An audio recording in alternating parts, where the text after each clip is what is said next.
హరహర మహాదేవ్. ఇప్పుడు సమయం వచ్చేసి దాదాపు 6 గంటల 48 నిమిషాలు అయితే కావస్తుంది. ఇప్పుడే గంగ స్నానం ముగించుకొని మణికర్ణిక ఘాట్ దగ్గర చేరుకోవడం జరిగింది.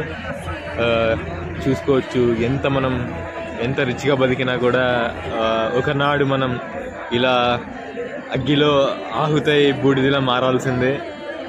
మనకంటూ చనిపోయేప్పుడు తోడొచ్చేవాళ్ళు ఎవరు ఉండరన్నమాట. సో ప్రతిదానికి మనం సిద్ధంగా ఉండాలి, ప్రతిదీ ఫేస్ చేయడానికి సిద్ధంగా ఉండాలి. సోలోగా ఇప్పటి నుంచి మనం అలవాటు పడాలి. మనం ఒకటైతే అర్థం చేసుకోవాలండి, లైక్ నువ్వు ఒక ఈగో, యాటిట్యూడ్ ఇవన్నీ మనం తీసేయాలి అనే భావనలు మనలో పెంపొందించుకోవాలి. ఎందుకంటే ఇక్కడ నేను చూస్తున్నా కదా, వాళ్ళు బతికినప్పుడు ఎంత రిచ్గా బతికుంటారో మనకు తెలియదు. కానీ ఒకవేళ రిచ్గా బతికున్నా కూడా చనిపోయినప్పుడు వాళ్ళు జస్ట్ ఒక తెల్లని క్లాత్ వాళ్ళకు కప్పబడి ఉంటుంది. జస్ట్ వాళ్ళ చుట్టూ ఎవరు ఉండరు అన్నమాట. వాళ్ళ శవం మాత్రమే అక్కడ ఉంటుంది.